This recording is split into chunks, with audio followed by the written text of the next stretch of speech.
God, I swear I am not moonlighting in evenings as some kind of like 60s Beatles Monkeys tribute act. My goodness, the hairdressers are still closed here, so if you are not a fan of Bieber hairdo Calvin, then I'm sorry, get used to this for another month. Good evening, Mr. Bond fans, and welcome once again. You may remember that in my previous video about the then latest release date for No Time to Die, I joked about how the official statements about the release date changes were getting shorter and shorter. We've gone from the producers are very sorry to announce the delay of blah blah blah blah blah to them just announcing the date, October 8th, 2021, and now we're at a point where they're not even announcing it at all. I think there are definitely reasons why this particular announcement didn't get a bigger fanfare, and we'll go into those reasons why in a little bit. But yes, after announcing originally that the film was going to be released globally on October 8th, the film is actually going to be coming out a little bit earlier in some territories, the earliest being in the UK and Ireland, where it is currently scheduled for a September 30th, 2021 release. Or rather, they're saying in cinemas October 1st, previews September 30th. Other dates prior to the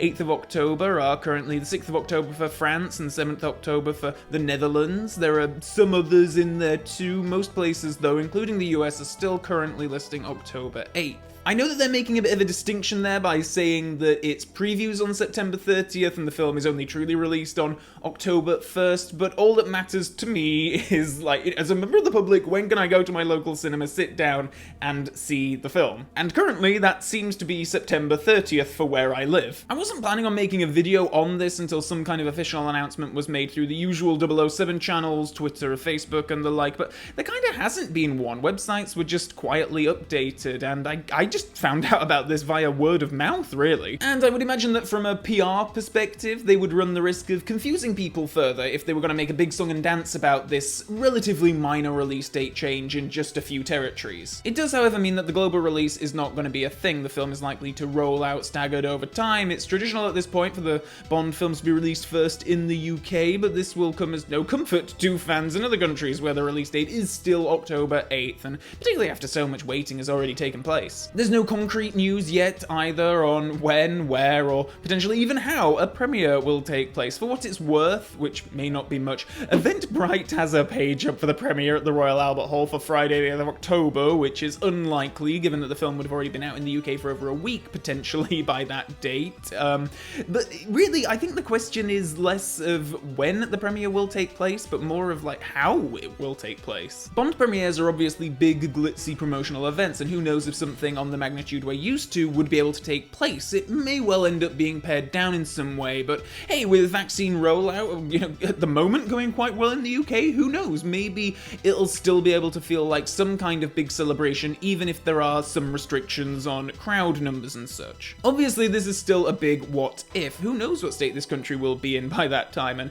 indeed the world, or more specifically, the world's most lucrative theatrical markets. Personally speaking, I'm more optimistic about this upcoming release date than I have been any other since the film was initially postponed, so fingers crossed September, October 2021. In other news, the film will apparently be heading to Paramount Plus sometime after its theatrical run. A lot of studios are looking at reducing the time in between films being released theatrically and then on streaming and home media formats, and when it comes to Bond in particular, I'm A-okay with this. Again, this is just totally me speaking personally, but I love the theatrical experience of a new Bond film, and I've said that many times. I would feel disappointed if a Bond film had to debut like straight to streaming. I like the whole experience of going and experiencing it with an audience and that kind of thing. That being said, if I can have that theatrical experience and then have it available at home in a much shorter window than what is currently the norm, I'm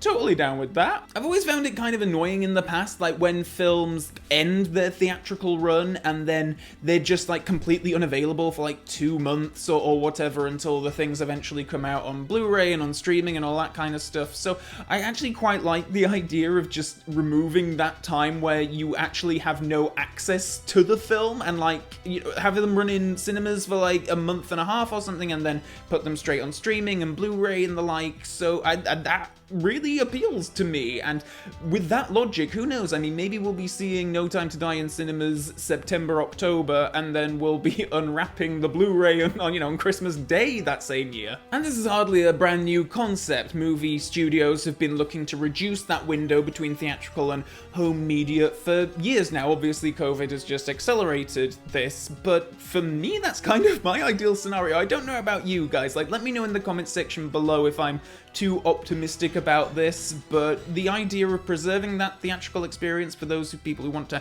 actually go out and see the film as it's intended on the big screen, but then also making it easier to access the film quickly once it's initially been released at home, that really speaks to me, and I would imagine it'd make sense from the film's perspective as well, because you get those big box office receipts. The biggest box office comes in the first weekend, maybe even the second weekend at a push, but they make the bulk of their money then, and then the marketing doesn't kind of need to slow down and then ramp up again. You can just kind of sustain the marketing for maybe a month and a half instead of having it go for a month while something's at the cinema and then cutting it off for 2 months and then bringing it up again when it comes to the home media format. Again, I'm not speaking as a business insider, money man, anything like that. I'm just kind of giving you my take on what I would kind of like to see, or what I'd be okay with. But please do let me know in the comment section below how you would feel about this. I know there are a lot of people who are still kind of advocating the whole streaming route for the film. I mean, personally, if that happened, I would obviously be sat watching the film on the minute it came out on my sofa. I'm still, as I say, a fan of the theatrical experience, so that is my kind of hope. Also below you can find links to my usual social media pages, including my Twitter page, my Facebook page, and my Patreon page, for those of you who want to go one extra step in supporting this channel. And with all that being said, so long for now, Bond fans.